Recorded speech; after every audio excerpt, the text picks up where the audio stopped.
Okay, Merry Christmas sa lahat. Balik ulit tayo sa ating mga reaksyon sa napapanood natin balita. Although Paskong Pasko ngayon, pero ang balita naman hindi naman talaga to nag-ano kung Pasko man yan o anong araw yan, basta may makita dapat talaga ibalita. So itong binalita sa bilyonaryo, o shout out muna sa ating mga subscriber na nandyan po palagi kayo. Maraming salamat sa inyong suporta. At ito balikan natin itong balita ng bilyonaryo na itong doon sa sa Bohol, sa 3rd District sa Bohol, itong si Tutor, na ang laki pala ng request ng nito, project niya. Nagkahalaga lang naman ng 2.7 billion. Imagine natin anong kalaking pera ang kanyang involved dito sa noong 2025. At siya pa nanguna. Number 1 siya sa pinakamalaking request project na naghalaga nga ng 2.7 billion. Almost 3 billion. Tapos, di ko alam kung saan to niya ginagawa na mga project itong 3rd District sa Bohol. Sa sa Bohol. Dapat ito talaga itong babaeng congressman doon. Dapat talaga sa'yo imbestigahan ka kung saan mo dinala itong malaking halaga na itong halos mag 3 billion.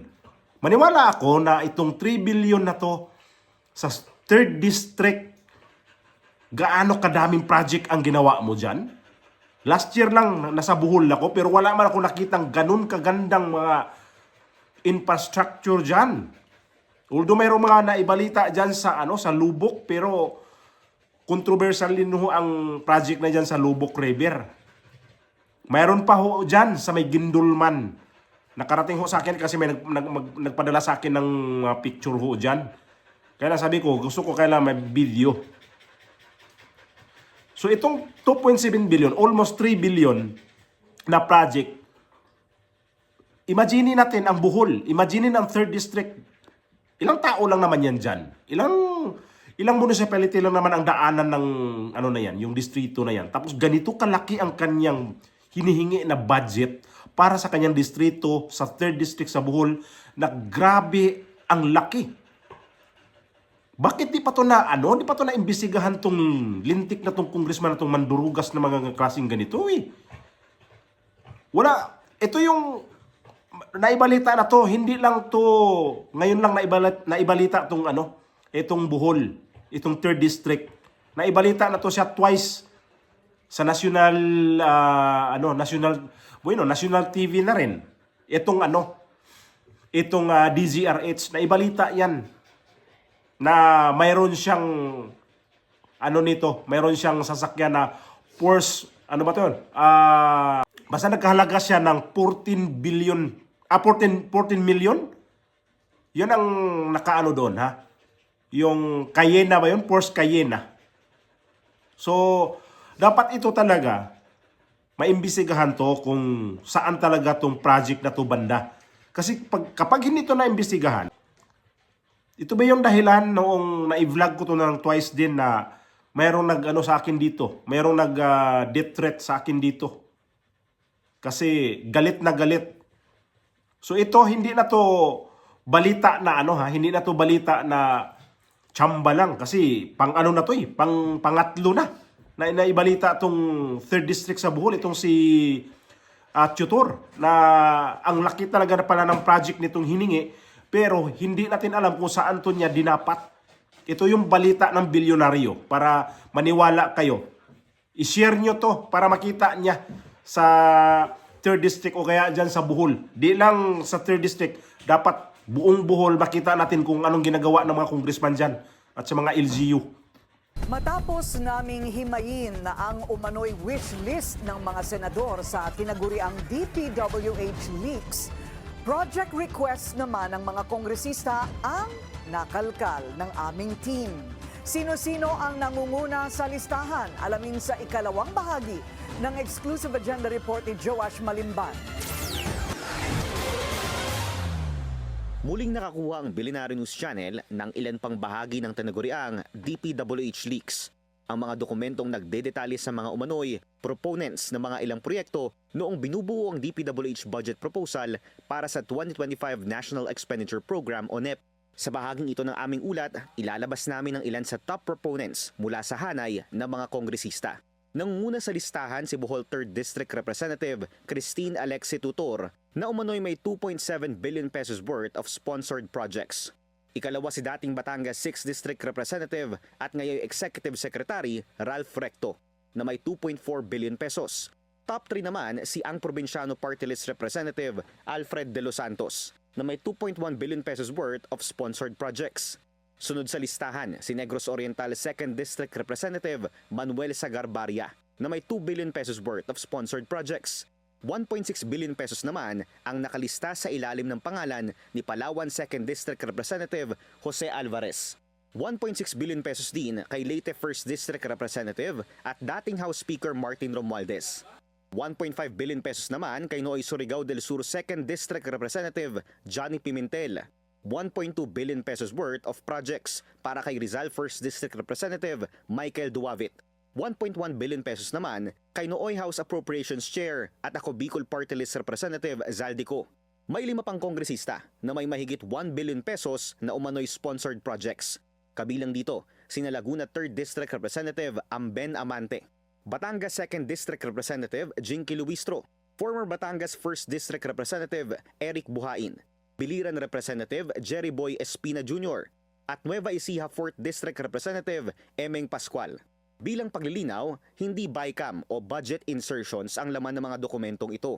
Ito ang mga line items para sa DPWH budget proposal na ipinepresenta at pinagtatalunan sa Kongreso bago maging General Appropriations Act o GAA.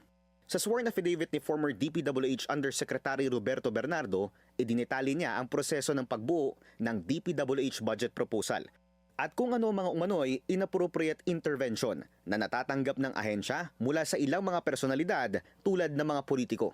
Ayon kay Bernardo, nagsisimula ito sa consultation stage ng Regional Development Council sa DPWH, local government units at iba pang stakeholders ng nasabing lugar.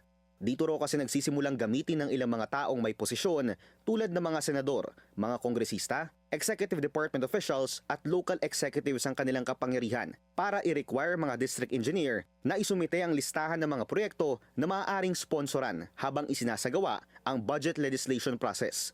Sunod na hakbang ay ang preparation ng budget proposals na dapat ay DPWH officials lamang ang involved. Dito na raw pumapasok ang operasyon ni former USEC Catalina Cabral, kung saan kinakausap daw nitong personal ang ilang mga opisyal ng pamahalaan kung mayroon silang wish list o ang mga proyektong nais nilang isama sa budget proposal ng DPWH.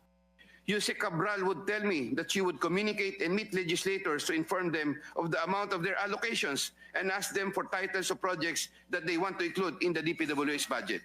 Pagdating ng budget proposal sa Kamara at Senado, ang mga opisyal na may naisamang sponsored projects ang nagtatanggol umano ng line items na ito para masiguradong maisama sa pinal na budget ng DPWH hanggang sa BICAM. Dito na raw pumapasok ang umano'y kickback schemes. Porsye-porsyento umano ang ilang opisyales ng DPWH, mga kontraktor at mga umano'y sponsors ng budget na ito. Sinisika pa rin ng Billionaire News Channel na kunin ang panig ng mga nabanggit na former at incumbent officials. Hindi lang naman siya na may mga request project. Ang daming di naman talaga masiro to si si Saldico at saka ito si Martin Romualdez. Sino pa tong mga ibang kawatan diyan? Itong si Luistro sa Batangas.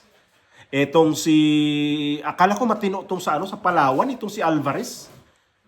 Ito yung nag-sponsor ni VP Sara itong taon na to Itong si Jose Alvarez sa Palawan.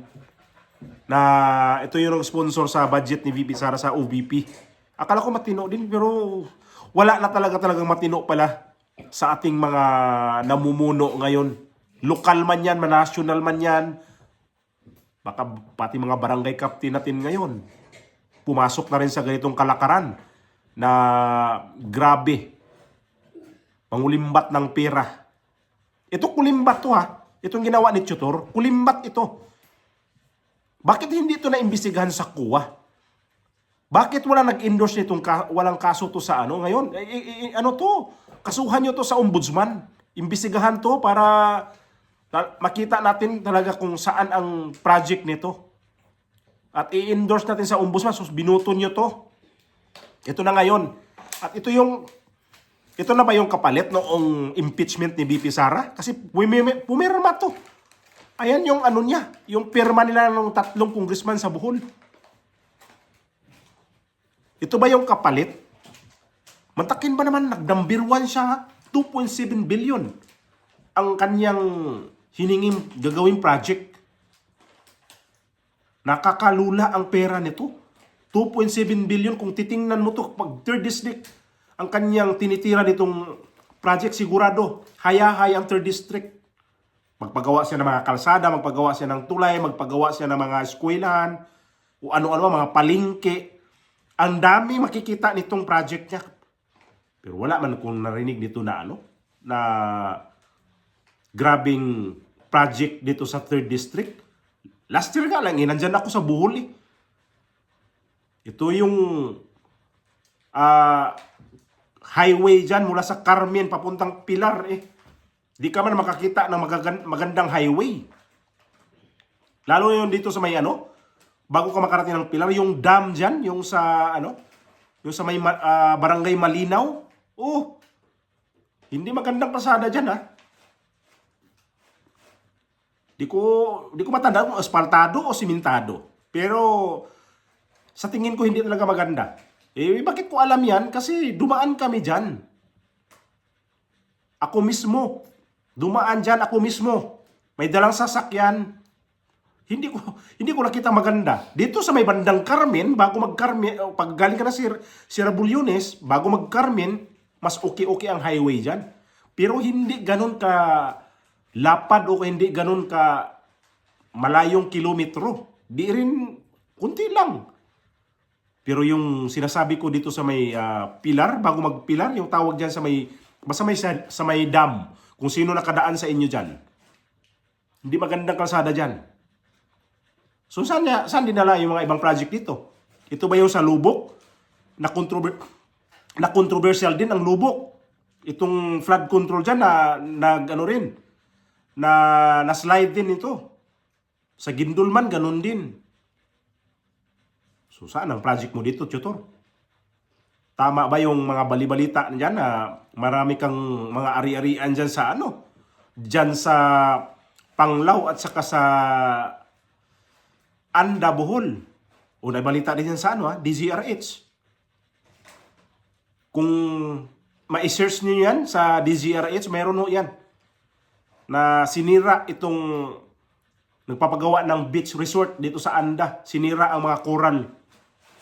At nahaharap ito sa reklamo sa DENR kasi walang permiso din sa DENR itong ginagawang itong beach resort dyan sa may Anda.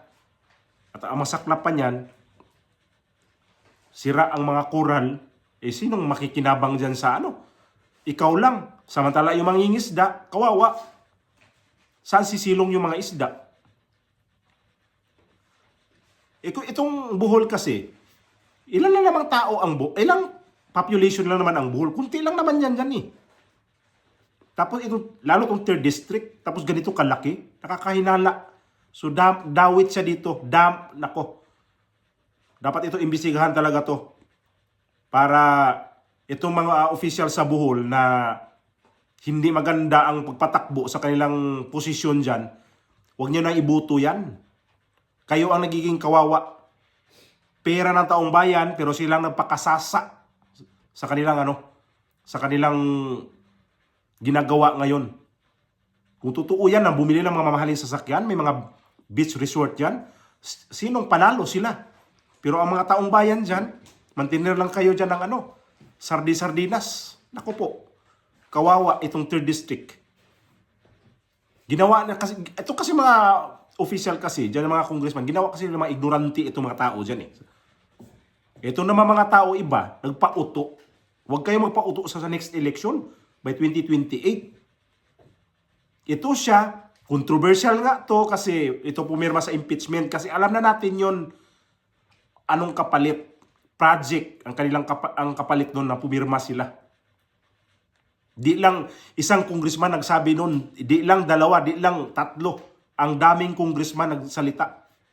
Iano ko na itong sa Cebu, itong si Joke Frasco. Nagsalita ho yun. Kapalit nun. Ito si Tiangco. Ang kapalit nun ng pagpirma sa impeachment project. At napakaswerte ang Bohol. Number 1 na nanguna sa humihingi ng project. Nagkahalaga lang naman ito ng 2.7 billion. Ewan ko kung saan banda to. Baka ito, hukos-pukos talaga to. Imbisigahan natin to kung saan man banda ang mga ginawang project nito kasi kung talagang seryoso sila dito, dapat maraming mga infrastructure dyan na makikita natin. Unang-una, kalsada, eskwelahan, mga tulay. Ano pa? Dapat talaga kasi dyan sa 3rd District, kasi ang 3rd District, walang matinong hospital dyan. Ngaw-ngaw ako na ngaw-ngaw dito, dapat may matinong hospital dyan. Itong Carmen Hospital, wala yan eh. Dapat pagandahin ho yan. Dagdagan ho nyo ng mga facilities yan. Kaya yung mga daming mga pasyente dyan, dadalhin sa ibang lugar, doon di naabot. Kasi sa layo. Yan ang dapat titingnan dito sa mga lokal at saka itong sa mga congressman dyan. Lalo dyan sa 3rd District. Tingnan nyo na maigi kung anong problema ang number 1 sa 3rd District kasi grabe. At gumawa kayo ng batas na yung Bohol, wag naman ganun. Parang hold up na yung mga presyo dyan ng bilihin. Puriyagaba ang Bohol. Perting kamahal.